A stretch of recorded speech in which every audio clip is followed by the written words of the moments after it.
Dear Chartered Accountants, working professionals and students in the domains of Indian auditing, accounting and the tax and regulatory space, welcome to podcast of Fca Deepak Rao, a practicing Chartered Accountant. Daily news and updates for 11th August 2023.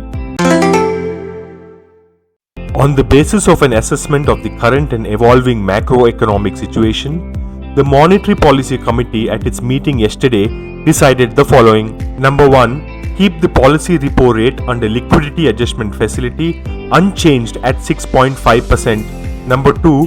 The standing deposit facility rate remains unchanged at 6.25% and the marginal standing facility rate and the bank rate at 6.75%. And number 3. The MPC also decided to remain focused on withdrawal of accommodation to ensure that inflation progressively aligns with the target while supporting growth.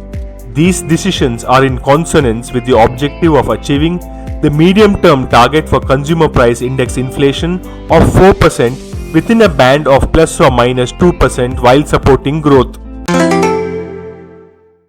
The GST e-invoice system issued an update recently stating that sub-users can now access e-invoices generated by the main user and perform, view, cancel, generate e-way bill.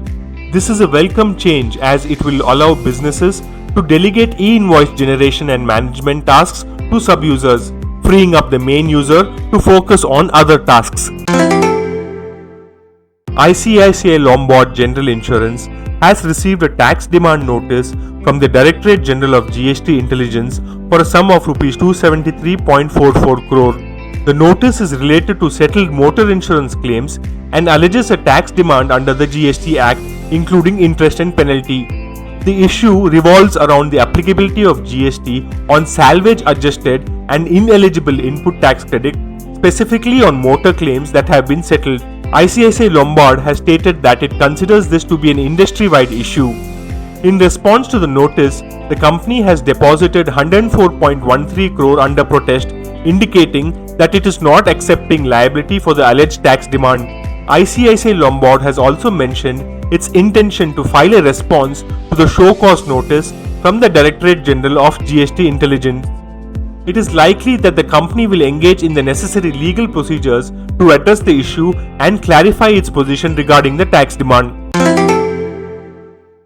India is changing, and so is the national flag carrier Air India. The iconic brand that returned to the Tata Group stable on January 27, 2022 after placing an order for a record 470 narrow and wide-body jets crossed yet another milestone with the launch of a new brand identity and livery in New Delhi on Thursday.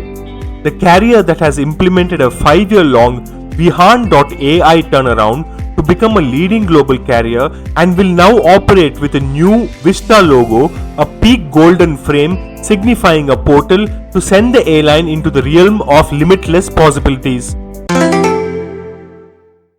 The National Company Law Tribunal on Thursday approved the proposed merger of Zee Entertainment Enterprises Limited with Sony India.